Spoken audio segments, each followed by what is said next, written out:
Welcome to the channel, my name is Facecast, and today we're going to rank every turret and mega tower on a tier list. These rankings are based off of general challenges only, because some turrets perform better than others in different game modes like Star Wars and the Wormhole, so we can do more tier lists about other game modes in the future. Before we begin, I'd like to give a special thanks to the top Empire Guild, Empire Elites, and their member Please Don't Cry for their help with this video. Also, please like this video and subscribe to the channel if you want to see more mega tower videos in the future.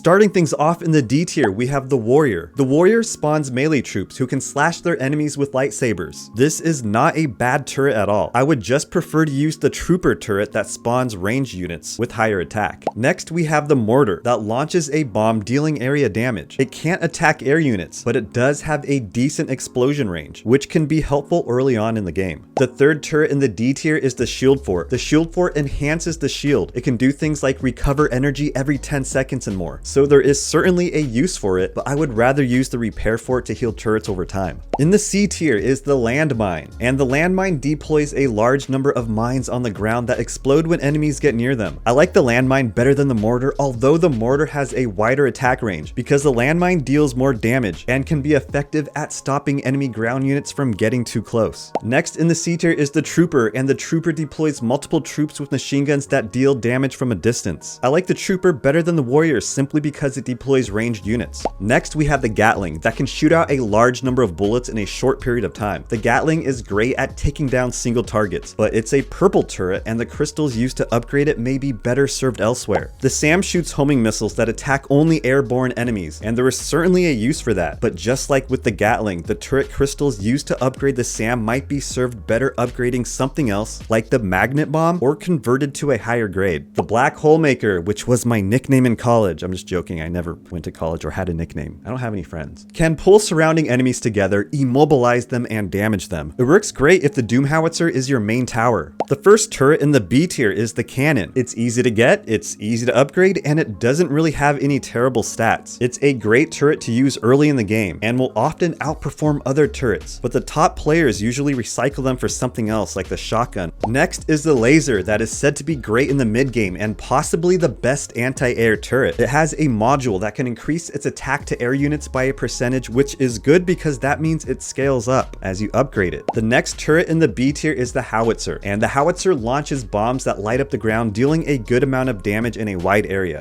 Next, we have the Strafe Laser that fires a cone-shaped laser on the ground. It looks really cool and can burn through enemy units. However, the Magnet Bomb might be taking its place, so you may see it pushed down even further on this list in the future. The last turret in the B tier is the Falcon Turret. The Falcon Turret is said to have good range and excels at distracting the enemy. I'm seeing a lot more top players use them in different game modes lately, so they might rank higher in the future, but for now I still see other turrets like the Rocketeer outperforming them. Starting in the A tier, we have the Repair Fort that automatically repairs turrets over time. You do have the ability to heal a number of turrets with the heal skill, but the Repair Fort will automatically do it for you, and it does a great job at it. It can help keep your other turrets alive. Next is the Prism Gun, and I debated on putting this turret in the S tier because it's a great turret that can attack multiple enemies at the same time and deal additional damage to an enemy shield. That's great because some shields are really hard to take down if you're not using a laser as your main tower. In the S tier, we have the Shotgun. The Shotgun deals a ton of damage, often outperforming everything else by a very wide margin. Not only that, it's easy to obtain, easy to upgrade, and you can tear it down if you need to someday. It's in the S tier simply because of the massive amount of damage it's capable of dealing. Next is the Magnet Bomb that deals area damage and stuns enemy units on the ground. The Magnet Bomb can deal a lot of damage, and that's why it's in the S tier. The last turret in the S tier is the Rocketeer, and the Rocketeer deploys multiple units with jetpacks that can swarm the enemy on the ground and in the air. The Rocketeer units deployed by the turret can help on both offense and defense, and that's why they're one of the best turrets in Mega Tower. That does it for today. Thank you so much for watching. Would you guys rank anything differently? Let's hear it in the comments below, and smash like, subscribe. Have a great day. I'll see you guys later. This video is made possible by your mom because she gave birth to you. So thank her by giving her the gaming keyboard, mouse, and headset that will immediately improve her gaming and health. Maybe. I'm no doctor, and I didn't Google this, but a lighter mouse equals less hand strain, right? Check out the HyperX gear linked in the description below and give the most important person in your life something better than a card for Mother's Day.